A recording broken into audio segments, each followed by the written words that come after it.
Welcome to Inside the Canopy Files, a production of Canopy Realtor Association in Charlotte, North Carolina.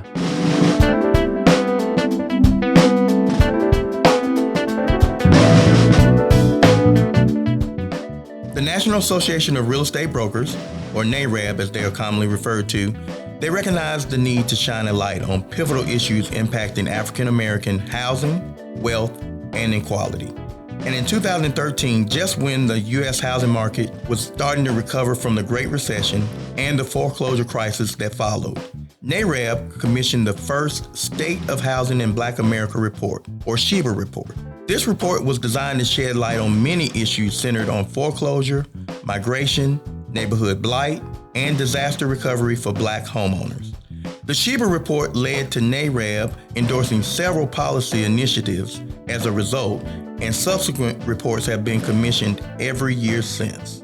I'm Allen Dargins, Charlotte native, Charlotte area realtor, broker, and your 2024 secretary serving on Canopy Realtor Association's Executive Committee. I'm also proud to be your host today on this edition of Inside the Canopy Files.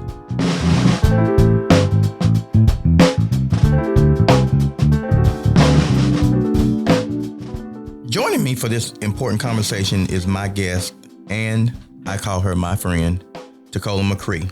She is a realtor broker. She is a Canopy MLS Board of Director. She is also the current president of Charlotte Crown Realtist Association, which is the local chapter of the National Association of Real Estate Brokers. Welcome, my friend. How you doing, Tikola? I'm fantastic, Allen. Thanks for asking. How are you today? I'm doing well. Thank you for joining us for this edition of the Canopy Files.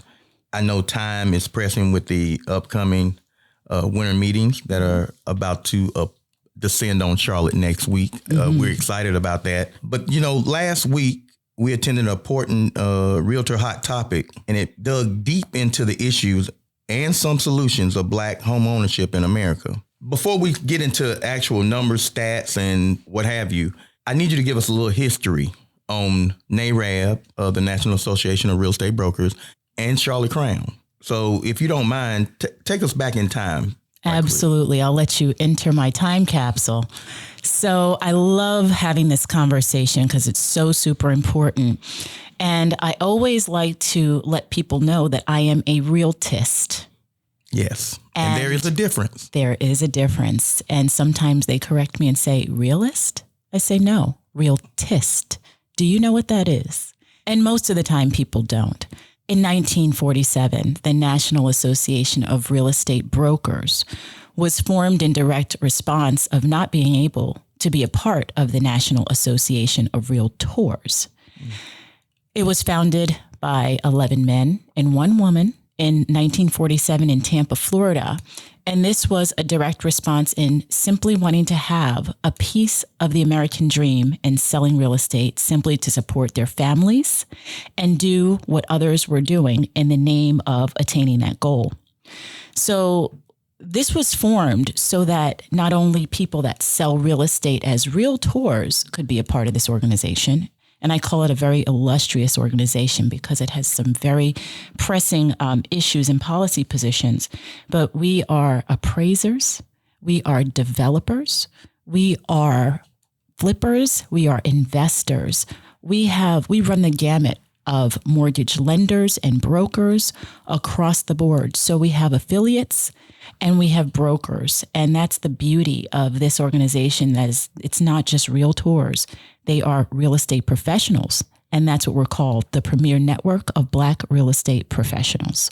When I first heard that, it shocked me, but it was so enlightening to hear that a group of African Americans, as you have said, cell phones weren't in existence. It always amazes me. They got together. How they got together and just wanted, and not even a piece of the American dream, they wanted an opportunity.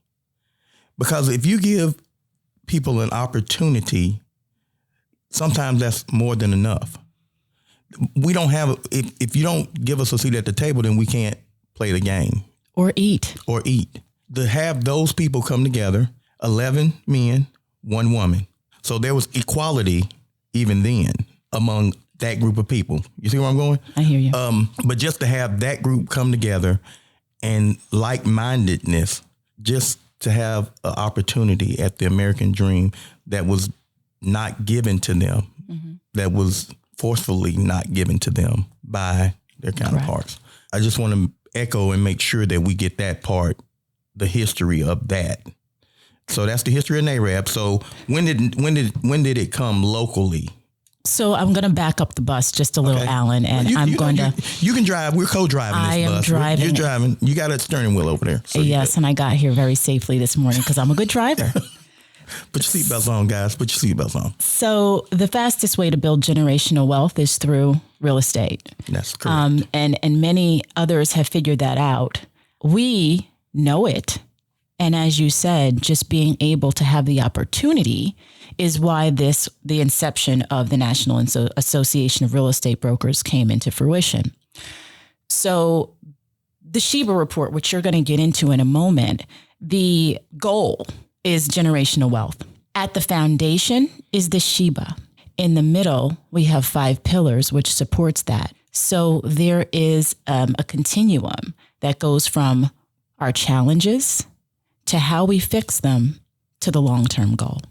And that's what we're here to share with everyone listening.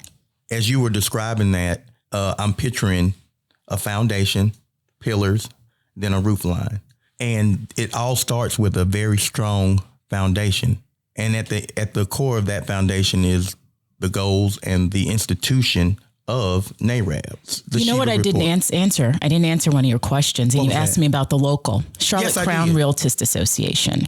And I just want to be able to shed a little bit of light on that. It is our 20th anniversary this year. So it is a big year for Charlotte Crown. We have our midwinter conference this year. Midwinter 2024 is happening next week from February 27th to March 1st. It is at Marriott City Center. And we are just so excited about the education and the programming that is put forth for our members and our guests that will be here. And on Saturday, March 2nd, we have our community day that we are joining forces with Alpha Phi Alpha Fraternity Incorporated, and we call it Health and Wealth. So they're doing everything from health screenings to career opportunities, and we're doing everything real estate. Black Men Buy Houses is a course. The ABCs of real estate is a course, and what to do with Big Mama's house is another course. And we're just really giving the education piece to those that need it and are hungry for it and are willing to receive it. So thank you for that plug. I'm really, really excited to be a member of Charlotte Crown Realtist Association. I'm privileged to be the president of Charlotte Crown Realtist Association at this very time. And I am so happy to be able to share this with the world. So thanks. I'm really appreciative. And I see your work and I help you in any capacity that I can. So I know the work that you put in with Charlotte Crown.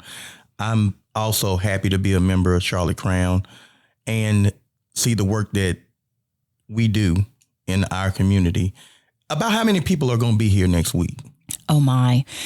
Well, we're expecting for the conference, maybe it's a midwinter conference. So we're lighter on the numbers, maybe about 800 realtists. 800 realtists from across the nation. And we're not talking about just 800 normal, ordinary people. We're talking about some movers, some shakers, some forward thinkers. And I want to invite our listeners, if they can come and mix in with this, especially on Community Day. Shout out to Omega Psi Phi Fraternity Incorporated as well. But the Cole brothers of Alpha Phi Alpha Fraternity, my brothers of 1906, will be in the building, and they will be sharing that platform with NARAB. And I know it's going to be an awesome, awesome event. It will.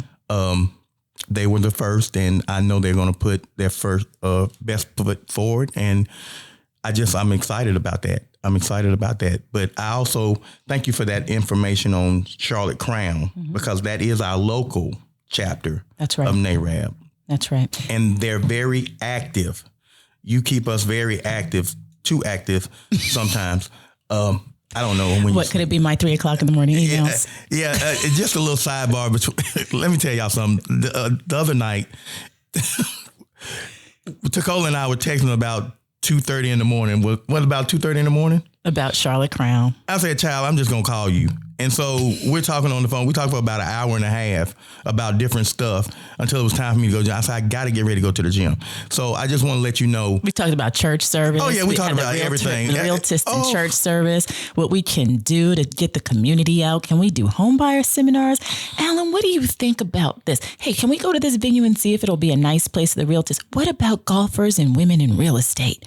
Yes, all of the things. Yes. These are the things that people don't understand or know, that it's the education. It's bringing it to our people in a tangible manner so that they do understand what real estate does for them in a way that they can understand. That's the goal. And it's bringing it down to the level that people can understand. Just what you said. If we give you the education, then we've done our part.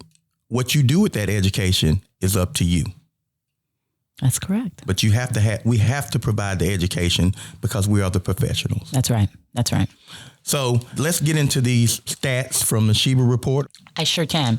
So, Alan, what you did is you said it was really nice for you to hear, or the pillars, and that you imagined a house. Yes. So if you look at our marketing material, it is a house. It's a house with a white foundation. It's got 5 pillars, and it's got a house at the top, a roof line. A roof line, thank you. And it resembles, say, a White House. Who built the White House? We did. Thank you. So it resembles that. So you look at it with a sense of pride. And at the bottom of the base of that says Sheba. And if people don't understand what Sheba is, we'll say it for the people in the back. State of Housing in Black America. That's the Sheba report. I'm going to do my best to refer to these acronyms in real words. And then in the midst of that, we have faith-based and civic engagement, which is what we were talking about. Yes. How can we represent at the churches, which is where a large part of our community resides, right? When politicians want to get votes, where do they go? You see them at every Sunday church service. They make their announcement and then they say, well, we have to go because we got another church to go to. That's right. It's the Black church. It's the Black church. Yeah. Black church. So faith-based and civic engagement, what we do is we try to bring the information and the education to the parishioners. And we have a relationship with Kojic, an MOU, if you will, nationally.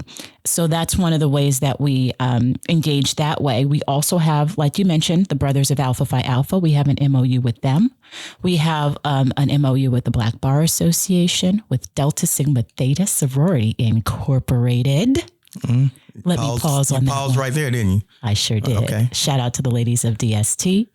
And we also have various MOUs that kind of bridge that gap to our community, where they are and how we can come to them as opposed to making them come to us.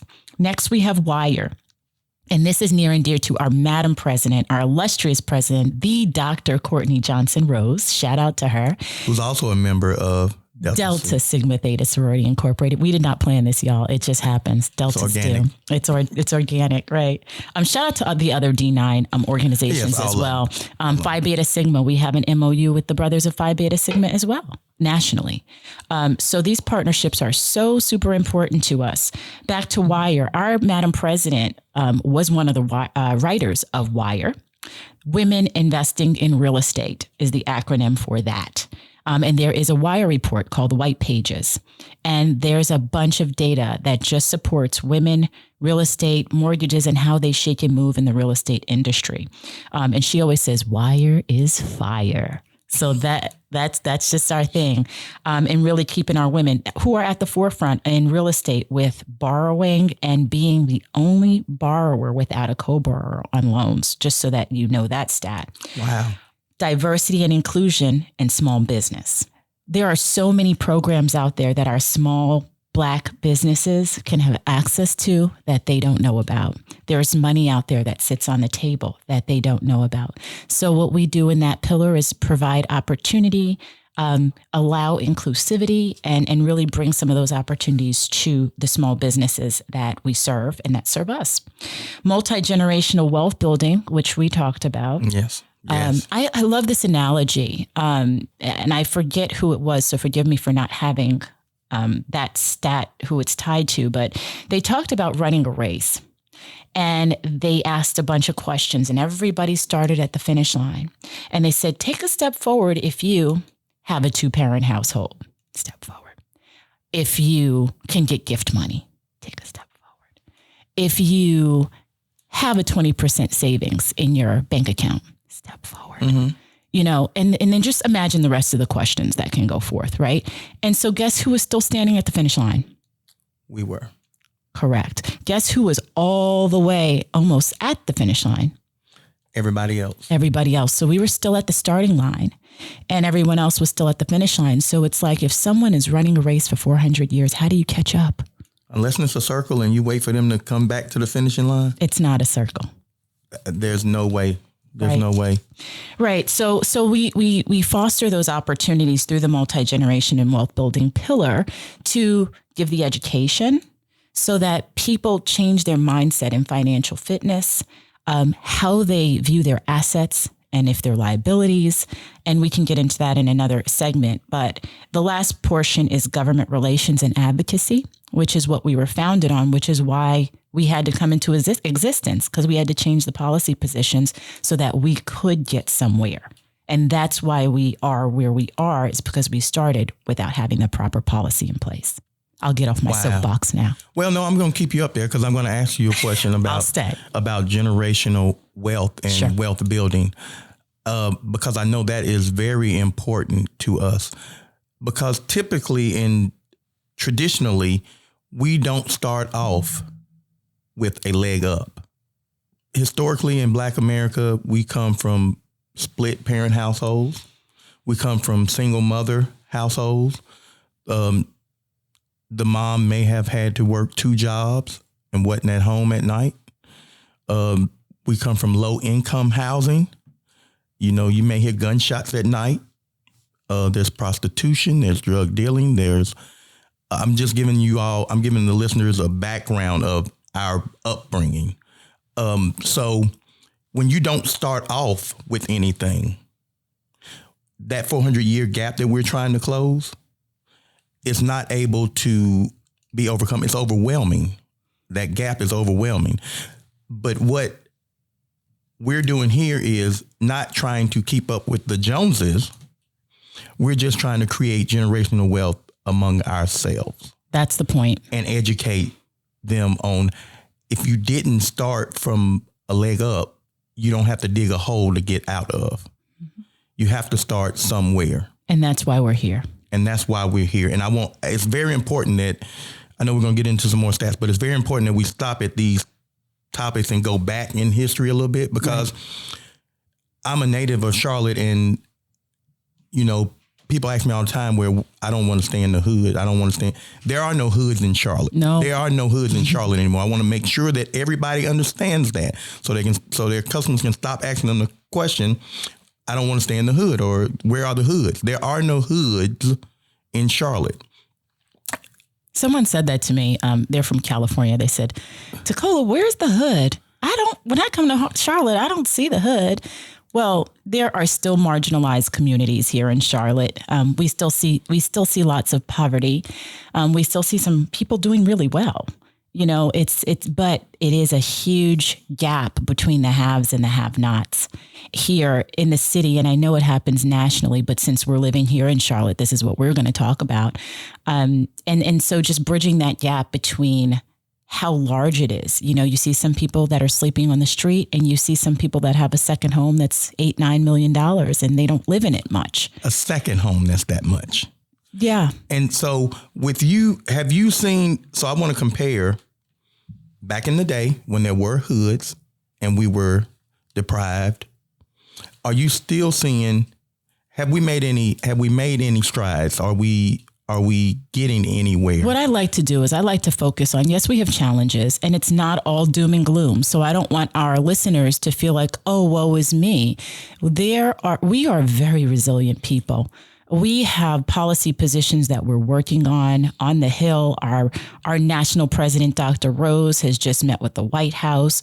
She is going to be presenting at Delta Days in the Capitol on the Sheba Report to the women of Delta Sigma Theta in Washington, D.C. There are so many things that are good and moving forward. So looking at the challenges, the direct response to those challenges are the solutions. And I would love for us to, and she's got a multitude of solutions that stem from the data from this report. So thank you. And that's one other thing that you'll find about Tikola. She's very positive. It's almost like when you're in meetings and everybody comes up with a problem. And, you know, as a president or a leader of an organization, you'll be like, if you don't come to me with a solution, don't come with a problem. That's right. I mean, because everybody wants to run and say what's wrong, but nobody wants to point out what's right. We don't move forward dwelling on the wrong. We don't. Only push forward when we come together, do what's right for the people that we serve, and focus on those solutions. So if we can get over there where everybody else is, then we've done our job. We've done our job. That's it. Great conversation. We're going to take a break right here, and we'll be right back with more on the Inside the Canopy Files. You just wanted to say Tikola McCree.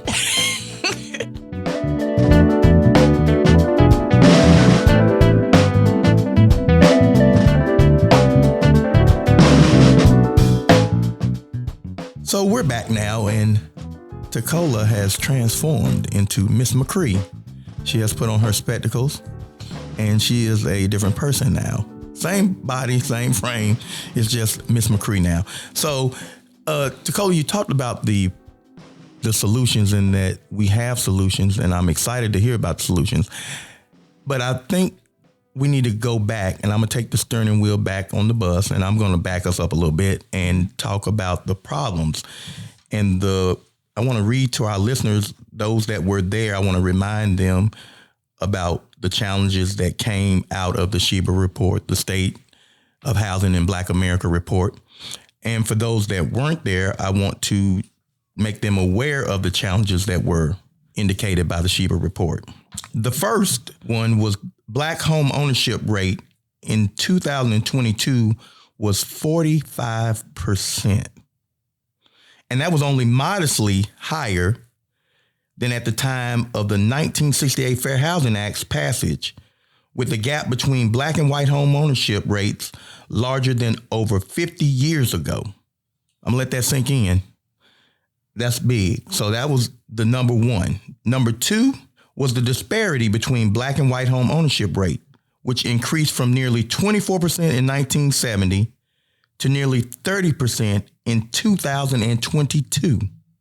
These facts are alarming to me, and you know, I want to take pause between each one, but we're going to keep moving forward, and I hope your solution really does something to enlighten us on all of these points. Number three, the median household income for whites was far above Blacks at $81,000 for white households compared to $52,800 for Black households.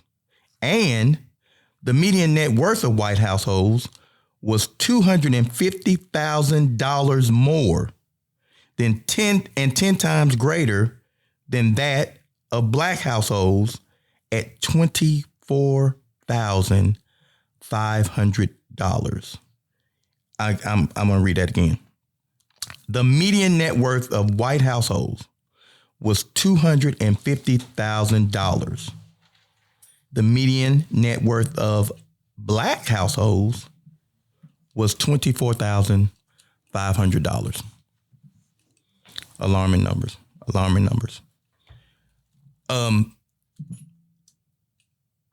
Number four, the 30-year fixed rate mortgage rate surpassed 7% in November 2022, and that reduced the affordability for everyone, but significantly for Black families. Number five, they discovered that less than 10% of Black renters could afford to buy the median priced home in 2023. Less than 10%.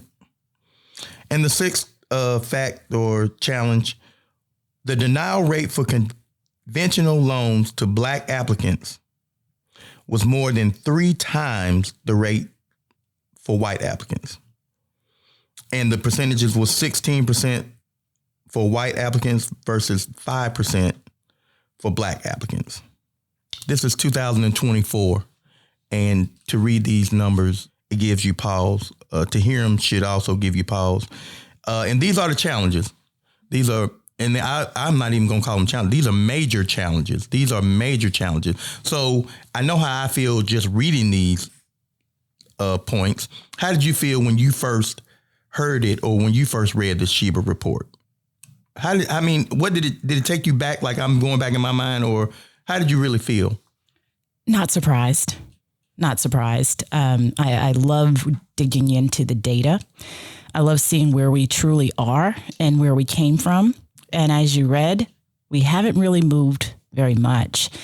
If you look back, the Sheba report is the benchmark or the baseline for the Sheba report is the numbers from 2004. And that's when Black homeownership was just under 50%. We came up a tiny bit in the pandemic, but we were at about 48, 49% in 2004. And so the Sheba report kind of used that as a baseline to see where we were in relationship to our best times in home ownership in the Black population.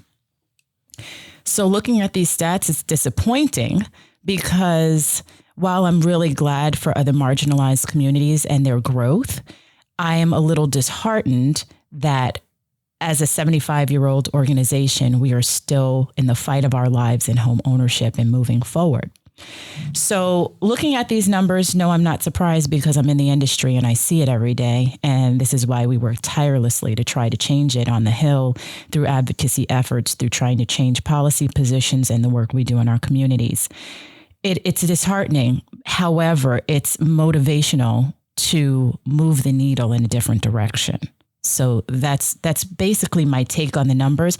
And it just says we have a lot more work to do. We have so much more to do.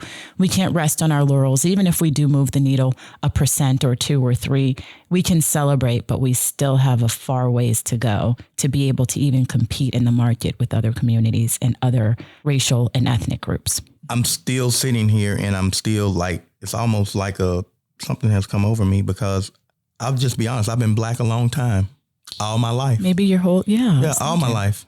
While we have made strides and while we have been given opportunities, there still exist barriers. And I want to make sure that everybody on this podcast who's listening to us understands that not all people are bad. Not all people are bad. Not all people are good either. And we have help, but there are some forces that try to hold us down. That's just as plain as I can say it. I don't want to dwell on challenges. I want to hear some happy news. We can talk about the challenges. I mean, you laid them out beautifully. I'm going to park the bus. I'm taking the wheel back. I'm putting the brakes down because this median household income gap was the one that really jumped out at me. It really jumped out at me for the reason that, I know there are some affluent Black folk, not only in Charlotte, but across the country. I know some people who are running hospitals. I know some people who, are running their own businesses and have multiple sites. So how is this number so overwhelming? It's what our country has been based on. This is not new. This is consistent. It's just that we've changed in time. So the gap is pretty much widened. You talked about people in terms of their affluence, their stature in their job place. Looking at where we are in Charlotte, we are a financial capital. We are a tech capital. If you read a stat, it was, I don't know what journal it was, but it is one of the cities leading for women in tech. So you have so many opportunities here. The Lowe's Power Center is here. We have so many big corporations descending on Charlotte. So we are doing our best to close that gap. And I want to take you a little bit into the fact that in closing that gap, we are more educated. We've got college degrees. We've got PhDs and doctorates and master's degrees. And with those degrees comes student loan debt.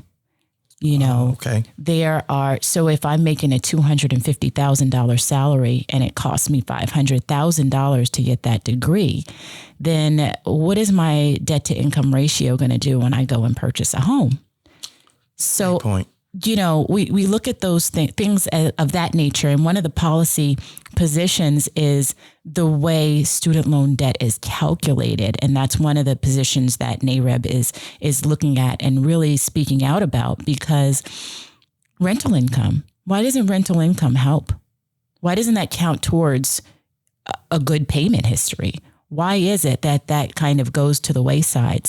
If you're on time with a payment, why shouldn't it be a plus towards getting you closer to the goal? So that's one of the things that our president and our policy positions are really taking a firm stand on looking at is student loan debt and how it's calculated in terms of, your debt to income ratio when you're applying for a mortgage or financing of sorts. And it's just those little things. You have said before that it's subtle. Mm-hmm. It's different. Right. It's the same thing, but it's just being done. I think the word you used was covertly. Mm-hmm. Who would think that not applying or not counting rental history positively would keep somebody from obtaining a mortgage? But when you look at it and you find out and you learn these things, it opens your eyes that it's redlining, it's targeting, it's all those things, because they're doing it to hold down a certain class. Let's be quite honest. If they're not trying to help you, it's trying to hurt somebody. And that class just happens to be. Well, look at it this way. If you're in the market, you're in the industry, how often is it that a person of color can go to a parent and ask for $25,000 for gift money? How often is it that, and saying that it doesn't happen. It does happen in some cases. So I don't want anyone to think that this is across the board. How often is it that you can go to a buyer of color and ask them if they have a $60,000 down payment sitting in their account while they're able to pay their bills, their mortgages, and all the things that they have to cover for the month, along with student loans, and still come out on top and have that cushion there to be able to free flow in life and continue to move forward in generational wealth? How many do you know own an investment portfolio? Not many, right? And this is part of what we're doing in terms of the education piece is real estate is wealth. How do we move forward in the name of real estate? And that's what our president did in her E3 plan in terms of, she's very positive. I know you called me positive. You haven't sat with Dr. Courtney Johnson-Rose. She is smiling all the time. And there's not anything that knocks her down in terms of our industry. What she does is she looks at the data and she finds a plan to move forward through it. So I'm simply following her lead in terms of how do we move us forward? And my job here is to see how we move Black and brown home ownership in the city of Charlotte forward. And I have to pause, because when we were in, where were we at when I met Dr. Rose? We were in Anaheim. Anaheim, yes. When we were in Anaheim, and she's just the most down to earth person. If you met her out somewhere, you would just, she's a homegirl. But you can tell that she's wise beyond her years. I will say that, that's the term. I don't know how old she is. Well, whatever. I know I can say that because I'm probably a little bit older. She's wise beyond her years. And just to be in the same room, if you're not, we have the saying, if you're the smartest person in your circle, you need to change your circle. That's right. She is one that, like if you were over Big Mama's house, I like the reference to Big Mama's. I know. Big Mama's house, because I actually had a Big Mama. And she could cook some country ham and biscuit. Oh, red eye grape. I digress. But she's one of those people you can sit in the room and talk to and get honesty, but she's always going to be positive. Yeah. She doesn't look. She acknowledges the problems, but she also looks for solutions to those problems. And she implements solutions. She doesn't talk about it. She is about it. I want to make it very clear that this woman is a visionary, and her E3 plan, I'll just share that with you. This is part of her strategic plan. It's empowering our members, enriching our communities, and elevating our brand. And those are the three, I would say, her overarching goals. And then, of course, she dives in deep. But we also have that plan here for Charlotte on a micro level as to how we can do those three things in the city of Charlotte, moving forward with her leadership and guidance. And being in it with you on the local level, we come right back to the education is key. And just to share a quick story, I went to the John C. Smith University located here in Charlotte, North Carolina. And it starts at an early age. Building that wealth or building that knowledge of wealth building starts at an early age. And I'll just share a quick story that I was on my way to class. And when I went to Johnson C. Smith, I was already in the workforce. I was working full time. So I was on my way to class and I heard two young ladies speaking about going to a party that night. And one lady shared that she had just received a credit card in the mail and it was a $500 limit on it. And she was going to the mall to buy a new outfit for the party. And her friend told her, how are you going to go buy some clothes and you don't have a job to pay off that credit card? So the young lady told her, the young lady who received a credit card said, well, I'm not going to worry about that because I'm going back to California when I graduate. I ain't paying this credit card. I'm going back to California. And it's that lack of knowledge that this credit card is going to follow you. It's attached to your Social Security number. I stopped in my tracks because we don't get it. At that time, we didn't get it. So the education piece is so important, and it cannot be, we can't emphasize that education piece enough. And the education empowers us to do better, be better. In terms of education, I'm going to jump in here if you don't mind. One of the things she takes back. She's I'm type A. I'm so type A. She's such a bully. She's a bully. I was quiet for a minute, Allen. Well, about 30 seconds. Okay. About 30 seconds. We go ahead. 45. I'm gonna give you the wheel back. Go ahead. So one of the things that we have here in terms of education, you just talked about it or spoke about it. Let's just take college students. Let's take, race out of it. I remember when I was in college and those tables used to be in front of the bookstore. Mm-hmm. And that bookstore would allow young 18-year-olds that had zero financial education, zero financial fitness to open a credit card. And that credit card served as a bit of a cushion for whatever it is they wanted to do. Maybe they wanted to go buy books. Maybe they wanted to go out and buy a shirt. However, it was a piece of plastic that they swiped and went. Nobody at that table said, hey, do you know that this is attached to you for the rest of your life? Hey, do you know that this is a X, Y, or Z percentage rate on the repayment? Do you know that because you brought a $100 sweater, you just probably paid $350 for it because it's gonna grow because you might miss a payment and then you're gonna have late fees? Did anyone stop and tell them that? No. And so when we talk about education, I think it's super important as we bring it back to the housing market. Education is empowerment. And once we empower our communities, that's how we move forward. So in terms of homeownership education and assistance to our people here in Charlotte, for instance, they do face barriers for lack of knowledge in the home buying process. That's why we're here. We're here to educate, empower, and try to open those doors to limited access for community members. And that's where these numbers in the Sheba report come in, because we take those numbers and we see, okay, how do we do this? We take the low percentage rate of, the student loans, for instance. How do we fix it so that, okay, if these loans don't get wiped out, how do we go to the Hill? How do we go to government and create policy positions so that those loans don't impact marginalized communities as much as they may impact, or they don't impact someone who goes to school and their parents have paid for their education straight out of their pockets and they get a fresh start straight out of college, right? So they start off with zero debt, and then others come out $500,000. If you're doing a terminal degree, if you're going to be a doctor, if you're going to be an attorney, if you're going to do that additional education, you're paying for undergrad, you're paying for your master's, and you're paying for your doctorate. And sometimes that's 11, 12 years.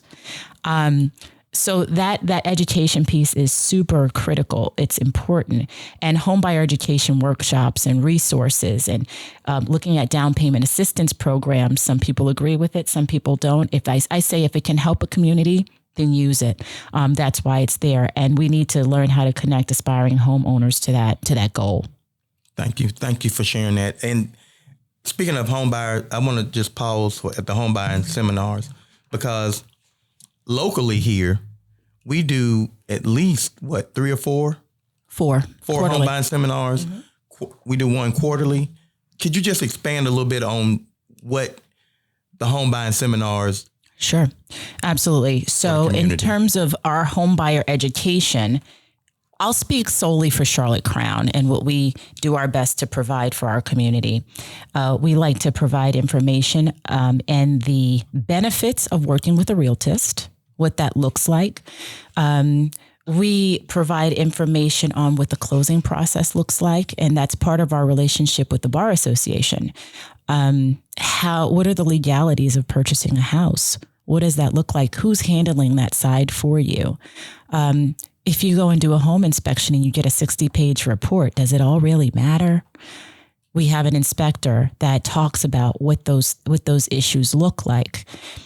We have someone who covers homeowners insurance and insurance that maybe you can bundle so that you're not getting different policies across the board. These are things that people are not clear on. And we also like to focus on our VA buyers, because we have so many veterans that are discriminated against because they are using VA products. And so as realtists, we try to eliminate that stigma. We want people to know that if the product is out there, because, you also have people that shy away from, I don't want to use a VA because I might not get chosen in the offer. That is there. And if we go back to the GI Bill, that was created and that shut a lot of Black and brown people out of home ownership, right? So we go back to that time. There were our veterans where they came back from fighting a war and couldn't even buy a house. So I really like to focus heavily on our veterans and how we can help them purchase. And being on the forefront of, talking to the other agent on the other side and asking them, hey, this is a VA buyer. Make sure you look at their product just the same way you're going to look at that conventional, the same way you're going to look at that FHA, that USDA. Educating the agents is key as well. It's just not the community. We have to educate each other, because we go out here and sometimes we're part of the problem. This is very important for us to know. We have to help each other, and we have to be part of the solution, not just think that somebody's out to get us and always. Sometimes we do this to ourselves. We are self-imploders. We do it from within, and you don't necessarily need to look for somebody to blame for something all the time, because what you will find is you may just have to look in the mirror. That's right. That's right. I want you to expand on that point of us being inclusive of helping each other and moving the needle forward by doing that, if you don't mind. So I'm going to take it back to what you said about looking for opportunity and creating opportunity. President Rose's E3 plan focuses as well on the Black Developers Academy. And that is a direct response from the housing, the shortage of inventory. The fact that, we saw the pandemic, and we are doing Sheba conversationally. I hope people are catching it. Yeah, I hope so. We're talking about the numbers, we're talking about the stats, but we're having a conversation piece about some of the challenges here that we're facing. And so the Black Developers Academy stems straight from the need of us having a shortage of inventory. What happened during the pandemic? Well, due diligence rates shot through the roof, right? There were low interest rates, which was great, but the people that were able to take advantage of that had to be able to jump on it very quickly. And had the most money to put into the transaction initially. Well, had the most money and were able to take the least risk. Yes. Risk is a whole thing. If I could put up $50,000 in due diligence and be okay with losing it, then I have a leg up in that offer, correct? Absolutely. So what happens is it shuts out a whole class of people. And so what Dr. Rose did was she said, hey, if we don't have enough inventory, then we need to be the ones to create it.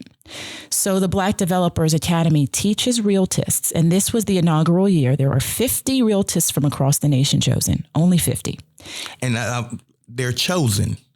Selected. They are selected. I just want to make that point. They are selected. There are probably a lot of people that are not happy they got in, did not get in this year. Sure. However, it's the inaugural year, and sometimes, you have to start small to grow.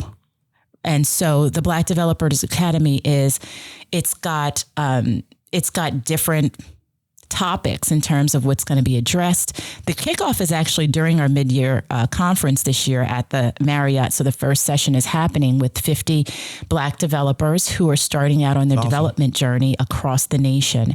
And so what our organization is teaching is how to create your own. How do we create our own housing?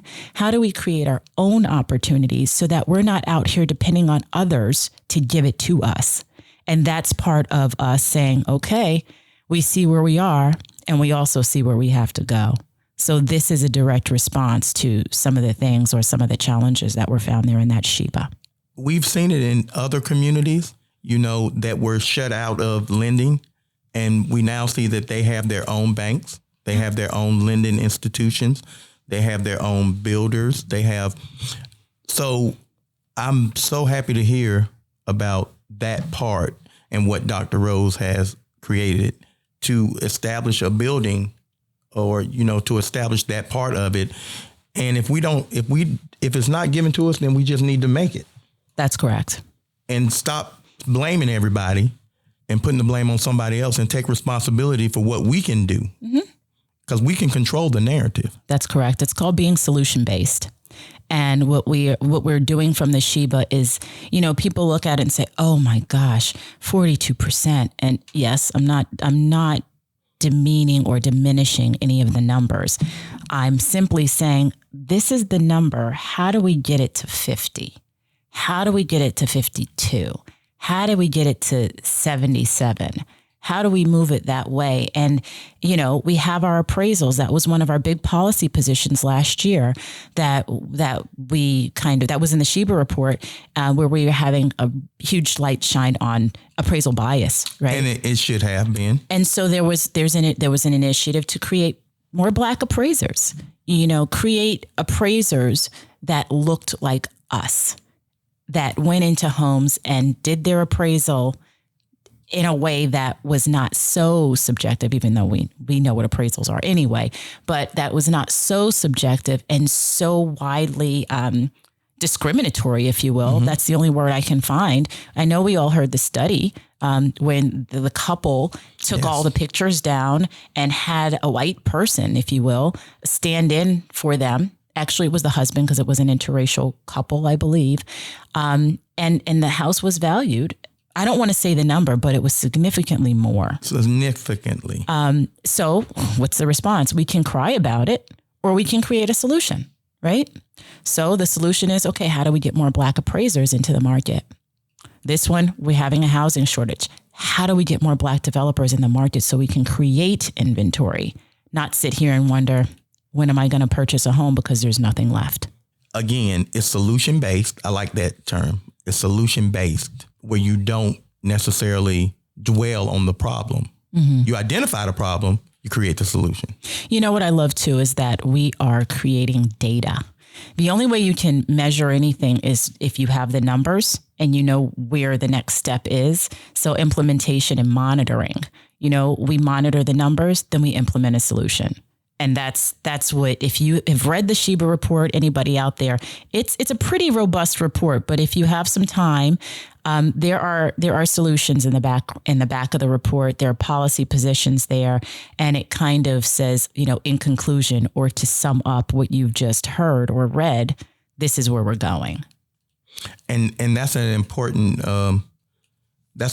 fact. Data, because I'm an analytical type guy.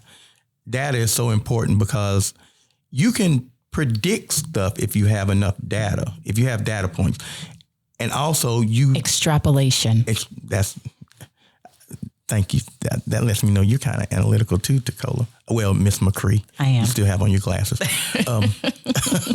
So, yeah, and the data is so important. And, people should look at this report and read this report and think of it as a basis of information that will help us come to these solutions. And these are not just solutions that we're grabbing out of the air to see if they work. Right. No. It's based on the data that has been extrapolated, like I said that, and actually analyzed. That's right. Our president calls herself a data junkie. I am as well. I like to dive in and see, what we can do to fix things. So some of the, we talked about housing supply, safe and affordable homeownership and financing, and, promoting jobs, new jobs, particularly that are related to housing and infrastructure. Bringing in the next generation of realtists is really important. So that's another leg of education. Who are the people that are going to follow us? Who are the people that are going to advocate when they see that, the numbers are low, or how they can get in? Our millennials are go-getters. You look at the market, they're tech savvy, they're influencers. They don't want to click that 9 to 5 or punch that clock. They're entrepreneurs. So part of our education is, all right, so you want to be a business owner. So let's look at it as a business. Let's look at it with numbers. Who's gonna follow you, or who's gonna tell you, why didn't you come into work today? Nobody. So let's figure out how we get you to that place. And being a realtist, there are so many mentors in our organization, whether it's in mortgage, whether it's in development. Like our president, she is a developer. She is a development mogul in Houston, Texas. And this is definitely her baby in terms of her E3. There are so many facets of the real estate market that we can share with our college students. Not everybody has to go to college. There's some great trades within the real estate market and outside of the real estate market that make a lot of money. And not only just make a lot of money, can provide a great living for one's family. So we try to provide options so that it's not, okay, you've got to do this to get to that. We want to make sure that we say, if you want to get to that, you can do A, B, C, or D. There are different avenues. It's just, you have to be intentional in how to get there. So that's what we're trying to provide in our educational piece, in real estate and beyond, really, with our E3 and with our strategic plan. The older we get, the more traditional we get. We get set in our ways. What I have come to learn is the young people don't do things the way that we did them or that we do them. Right. So part of that education is just not to educate others, but we have to educate ourselves as well to know that there's more than one way to do it. And our way is not necessarily the best way. And we have to be open to hearing other ways to do it. And Right. I think that education is a two-way street. So while we're educating, we're also learning and being educated by the millennials and by these younger entrepreneurs on a different way, a different mindset. So I want our listeners to also understand that at the same time that we're giving education, we're also receiving education and being educated. Yes. So if you kind of look at our agenda for our midwinter conference, there are so many, let's take, for example, AI. There are so many, I'll say seasoned individuals that don't want to touch it. Little do we know that this is something that's been in existence for quite some time. And why do we think that Facebook pops up with things that we're thinking about or that we've spoken to a friend about? Well, we've been measuring data for a very long time. It's just now that we're talking about it and saying what it is. So even implementing things like AI to leverage your business and being open to that is another education piece. And we have classes and courses like that at our midwinter conference. It's, either you're going to be replaced by a person using AI, or you're going to be left behind, or you're going to get on board and you're going to build your business and leverage it to bring more income into your family, to increase your bottom line, and to move forward in the industry, because it only builds from there. So that education piece goes there as well. And talking about the data, well, the data is already being compiled. It's just that we have to jump on board and learn how to compile it for ourselves in our communities. As we were talking about opportunity and education, it brought to mind, I was trying to look for the word. So I did come up with it. Success is where preparation and opportunity meet. Okay. The Sheba report brings in the data to help us get prepared. NAREB, the National Association of Real Estate Brokers, tries to provide the opportunity for us to do things like come together, strategize, whether it be think tanks or, just having conversations like we're having, the sharing of information. And when you put those two together, you can have success. Everybody's success looks different. That's the main thing that we need to establish, that your success is different from mine. The overall goal of being successful is putting the opportunity and preparation together. And that's something that we all can share in. Yeah, I like to use the word doom and gloom, because when we look at the report, it seems so daunting. One thing we didn't touch on, it was climate change, and that's another portion of the report.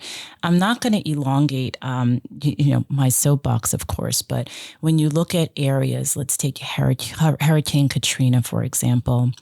Who was most impacted by that? When you look at areas where we are heavily populated, it's in those areas of natural disaster. You have, like, where our president lives in Houston, you have that Louisiana coastline, you have those places. And so looking at climate change, where natural disasters take place, where the majority of Black and brown people tend to live, is another policy position that we're fighting tirelessly to bring some light on access to fair housing laws and what that looks like for us. So I wanted to touch on that, because that's another piece of our report that people say, well, natural disaster, climate change, why does that have to do with anything with housing? Our president brought up a really important point too on the Sheba report when we did it with her here at Canopy. She talked about the fact that, so we don't live in extremely hot climate, right? We get hot in the summer, right? But when you look at those climates that are really excessively hot year round, we don't think about the fact that people have to leave their homes during the day to stay cool, or that they maybe can't afford to have a big unit and they're still using those window units. Remember? Yeah, yes. That can't adequately cool a home. Green efficiency. How many homes do you see in marginalized communities that are green homes? No, it's slim to none. Very few. Very right? few.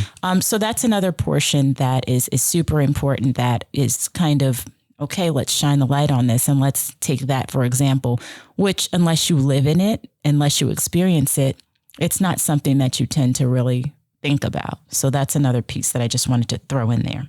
Well, that's very interesting, and I'm glad you brought that up. I would have never thought about climate control and how it impacts more of our community.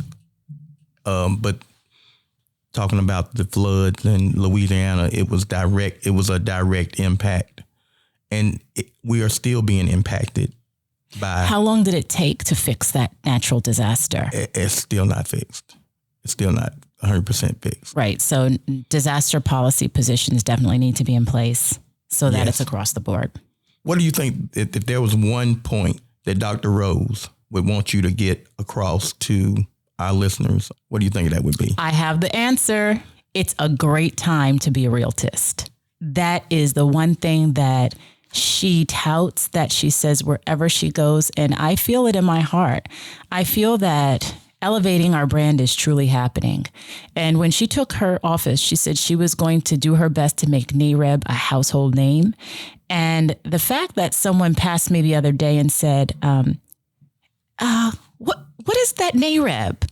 The fact that they didn't know what it was brought my heart joy, but the fact that they brought it up to me asked you the question made my heart smile, because I was able to have a conversation and talk about it.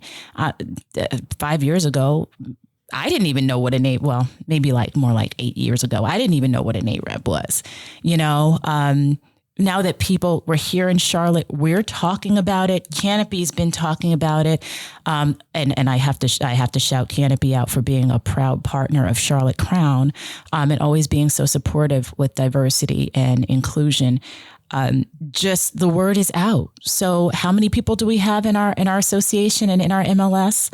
18,000 MLS and over 20 in the association. That's correct. So this light is being shined just in this one association, this one MLS, to over 20,000 people. That has not always been.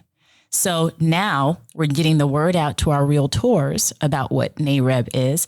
And now that NAREB is coming to Charlotte, now our entire city knows what NAREB is. So I am beaming with joy.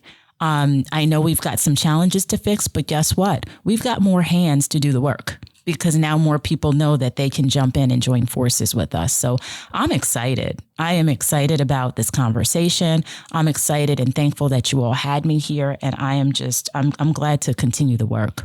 I want to thank you for all you do. I want to thank you for being part of the solution and not necessarily, just harping on the challenges that we have. I do echo your sentiments about Canopy. Canopy is different than other organizations. And I'm not just saying that because I'm on your executive team. I've been here for 20 years and I've seen our diversity change. Mm-hmm. It's one thing to read about it. It's another thing to be in it. That's right. It's another thing to see it evolve. And when I say that we have experienced our first Black president at Canopy, mm-hmm. while I was a member of Canopy, and it hadn't been that many years ago. When Roger Parham was our first Black president. And since then, we've had Brenda Hayden was a Black president. And now we have our current president, Charisma Sutherland. To say that we have identified, included, and been a part of changing the culture that was here at Canopy, I can say 100% that has happened. How can they get a copy of the Sheba Report, or where can they go to find out more about the Sheba Report or more about NAREB and Charlotte Crown? Right. So you can email us at info@charlottecrown.org. You can go to charlottecrown.org, our website. You can go to the NAREB website, nareb.com. And you can see the Sheba Report on the website there. You can get the Wire Report on the website as well. And you can follow our Instagram handle, which is Charlotte Crown Realtists. Our Facebook page is Charlotte Crown Realtist Association. And you can absolutely reach out to us in any way that you see fit. Thank you. And for our listeners, please take advantage and go to those different sites. Educate yourself, educate others, and educate each other.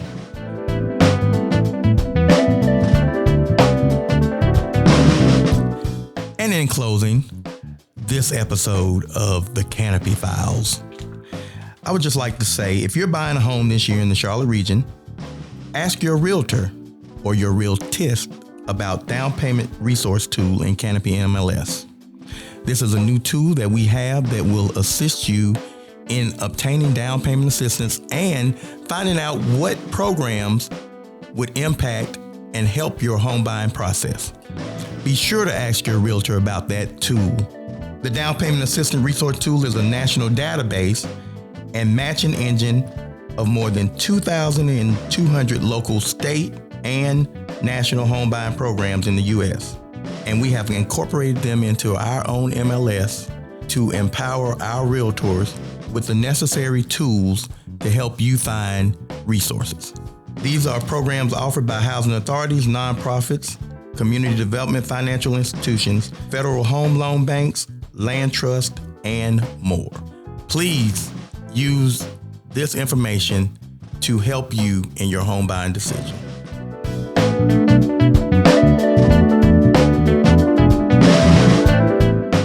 Thank you for listening to this episode of Inside the Canopy Files, presented by Canopy Realtor Association in Charlotte, North Carolina. Connect with us online at carolinahome.com.